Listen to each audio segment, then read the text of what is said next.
नमस्कार दोस्तों, मैं अमरनाथ कुमार। बातों को ध्यान से सुनना है और इस पे अमल भी करना है। न आप कहीं जा रहे हैं न मैं कहीं जा रहा हूं। आपका भविष्य, इस देश का भविष्य और हमारा भविष्य आपके उंगली में छुपा हुआ है। मैं उत्तर प्रदेश का मतदाता नहीं हूं, लेकिन देश का नागरिक हूं, इसलिए बता रहा हूं। देश बचाने के लिए आपको मतदान करना है, और अगर आपने सोच समझ के मतदान नहीं किया तो देश खत्म हो जाएगा और बाद में बहुत पछताएंगे। और आप याद करेंगे कि एक आदमी था जो चीख चीख के कह रहा था, चिल्ला के भौंक रहा था, हमने सुना नहीं। तो कृपया बातों को ध्यान से सुने। मुद्दा रोजगार से शुरू हुआ था। इस देश की गद्दी पर कब्जा करने के लिए अन्ना आंदोलन के समय केजरीवाल को लाया गया, एक साफ सुथरा कि भाई इनकम टैक्स ऑफिसर है, आईआईटी का ऑफिसर है और आईआईटी पास है, और एक अड्डा नाम के सफेद वस्त्र वाले को लाया गया और सारे चोर निकले। अन्ना से बड़ा चोर कोई नहीं। आप सब लोग गाली दे रहे हैं, और केजरीवाल से बड़ा धोखेबाज कोई नहीं। मैं साबित कर दूंगा। मैं यहां पर बैठा हूं, केजरीवाल अगर मुझे मेरे ऊपर एफआईआर करेगा तो मैं साबित कर दूंगा कि कैसे धोखेबाज है। कोर्ट में करूंगा मैं, उसका सारा सबूत है मेरे पास, सारा प्रूफ है। तो उसने एक भी जो इल्जाम लगाया था वो साबित नहीं कर पाया केजरीवाल, और सबसे माफी मांगा, अरुण जेटली से लेके मजीठिया से लेके सबसे, और सारे घोटाले की फाइल उसने लेके गटक गया। जितने भी घोटाले की फाइल थी वो डील कर लिया, घोटाला हुआ नहीं हुआ, और वो खा के बैठ गया। एक शब्द नहीं, किसी को सजा नहीं हुई जो इल्जाम लगाया था घोटाला में, न 2G में हुआ न किसी में हुआ। और वो घोटाले की फाइल कहाँ गई? क्योंकि घोटाला हुआ ही नहीं था। बस इल्जाम लगाना है और भाग लेना है।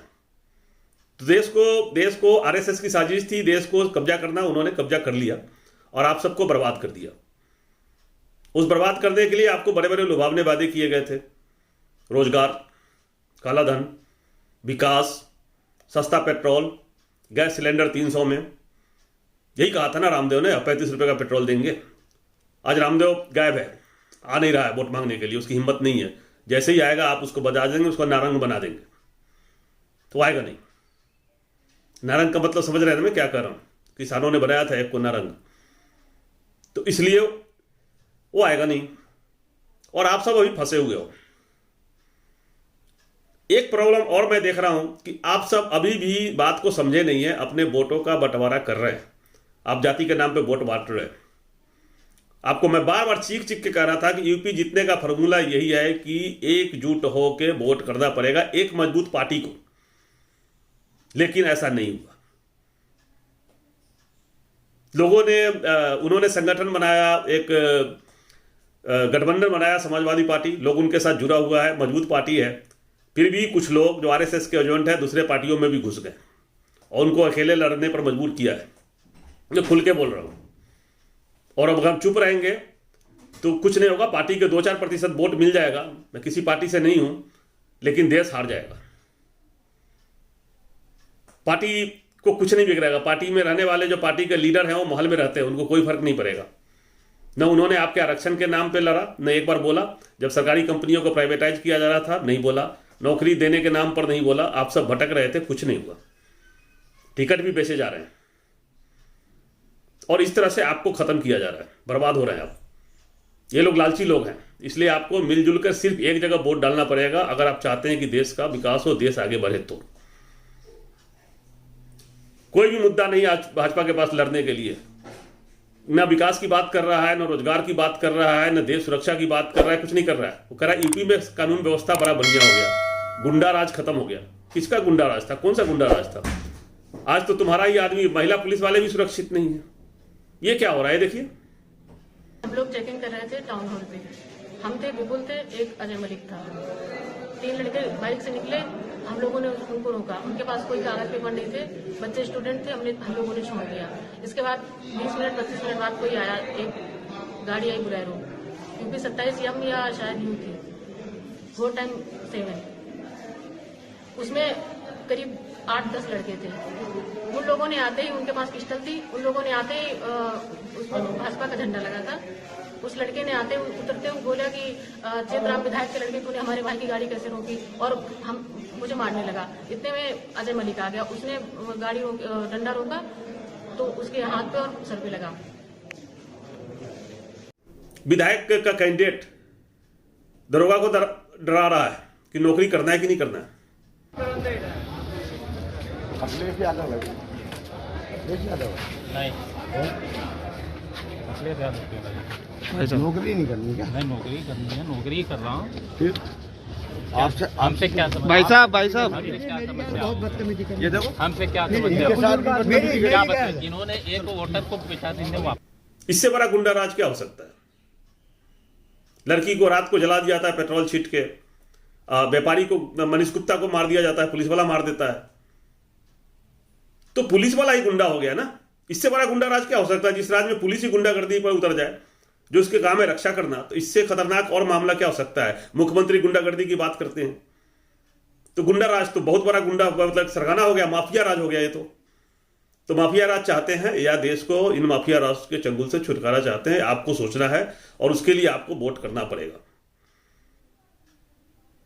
मैं जो बिपिन रावत का हेलीकॉप्टर क्रैश हुआ था तो बहुत लोगों ने कहा था कि ये भाजपा ने मरवा दिया है रावत को साजिश करके, क्योंकि वो राफेल का राज जानते थे। बहुत सारे आप देखिएगा यूट्यूब पे और टीवी चैनल पे चले और सोशल मीडिया पे बहुत सारे लोगों ने चलाया कि इसको मरवा दिया गया।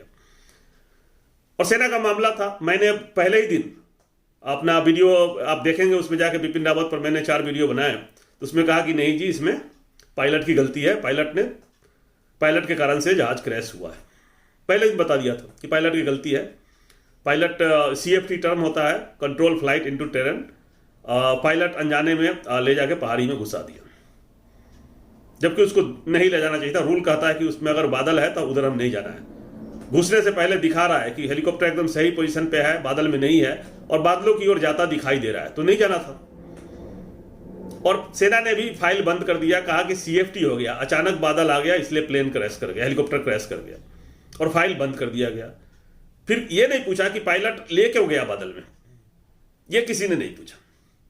क्या पायलट को फोर्स किया गया था या पायलट के परिवार वालों को बंधक बनाया हुआ था? कहा गया था कि तुम ले जाओ नहीं तो तुम्हारे परिवार को खत्म कर देंगे। यह कोई भी कर सकता है, परिवार बचाने के लिए आदमी कुछ भी कर सकता है। ये इंक्वायरी का कोई पता नहीं, सेना का मामला, हमें नहीं पता क्या किया। लेकिन अब बिपिन रावत के नाम पे वोट मांगा जा रहा है उत्तराखंड में, उनकी दुहाई दी जा रही है कि देश का बेटा था, विपक्षी पार्टियों ने यह कह दिया, विपक्षी पार्टियों ने यह कर दिया। और भाजपा की आदत है लाशों पे राजनीति करने की। पुलवामा हमला करवाया था, अभी तक पता नहीं चला, उनके नाम पर वोट मांगा गया। बिहार इलेक्शन से पहले चाइना के सैनिकों ने गलवान में हमारे 20 बहादुर जवानों को शहीद कर दिया था, कंटीली तार बैट में बांध के मार के खत्म कर दिया, और बिहार रेजिमेंट के लोग थे। उसके बाद बंगाल इलेक्शन से पहले माओवादियों ने छत्तीसगढ़ में बम ब्लास्ट किया, बहुत सैनिक मारे गए, हमारे बहादुर जवान मारे गए। और इस इलेक्शन में बिपिन रावत का हेलीकॉप्टर क्रैश, तो लोग जोड़ रहे हैं इसको, इससे जोड़ रहे हैं कि जानबूझ के किया गया होगा। राफेल का भी मामला था, ये सब भी कह रहे हैं। ये अब आपको सोचना है कि क्या कह रहे हैं और क्या करना है, नहीं करना है। जिस तरह से वोट मांगा जा रहा है बिना मुद्दा के और भटकाव के साथ, आप समझ सकते हैं। हिंदू मुस्लिम, हिजाब का मामला भी लाया गया है। टाइमिंग देखिए, स्कूल प्रशासन को कहकर कर्नाटक में उसका अपना सरकार है। अगर ये मामला बंगाल में हुआ होता तो मानते, ये मामला किसी कांग्रेस के राज्यों में होता तो मानते। लेकिन कहां से शुरू हुआ? जहां उसका अपना सरकार है, भाजपा की सरकार है कर्नाटक में, और जहां पर तेजस्वी सूर्या जैसा नफरती है, जो तलवार को धार लगाते हुए फोटो आप लोग लगाते हैं, वो लोगों ने। तो ये मामला वहां से जान के उलझाया गया है, बढ़ाया गया है कि आप लोगों का ध्यान भटकाया जा सके और उत्तर प्रदेश में संदेश दिया जा सके कि देखो जी, देश का मुस्लिम कैसे विरोध कर रहा है।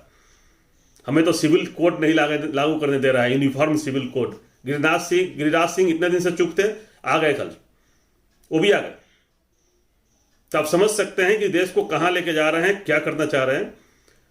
नेता विपक्षी दल के आला कमान को गाली दे रहा है, कहता है कि तुम राजीव गांधी का बेटा है कि नहीं, वो सबूत दो, उसको सबूत चाहिए।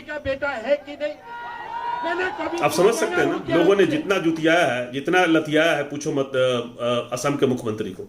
सब लोगों ने गालियां दी है, लोगों ने फोटो भी शेयर कर दिया कि तू तो गोरा है, तुम्हारा बाप काला है, तुम अपना DNA चेक कराओ, तुम्हारा DNA में खराबी है। लोगों ने बहुत गालियां दी। और हो क्यों नहीं, ये चुनाव जीतने के लिए भगवान राम के बाप तक को बदल दिया। संजय निषाद भाजपा में है, भाजपा का सहयोगी दल है, भगवान राम के मां को गाली दिया। ये वीडियो देखिए। अपने राम और निषाद राज का जो जन्म है वह मखौड़ा घाट पर पुत्रेष्ट कामी यज्ञ में नियोग विधि से खीर खिलाने के बहाने हुआ। खीर खाने से तो कोई बच्चा हो नहीं जाएगा ना, तो एक तरीका था, एक सम्मानजनक तरीका था। उससे कहते हैं कि दशरथ के वो तथाकथित पुत्र है, असली पुत्र वो श्रृंगी ऋषि निषाद के। ये हमारा देश का भविष्य तय करेंगे। ये है कौन चीज? इनकी औकात क्या है? इन नेताओं की कौन है? ये गुंडा मवालियों की भाषा बोल रहे हैं और पढ़े लिखे लोग पकौड़े तल रहे हैं।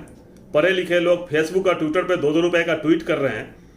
उनका आईटी सेल में काम कर रहे हैं और मजबूरी में फंसे हुए हैं, और उनके माँ बाप 5 किलो अनाज के लिए तरस रहे हैं।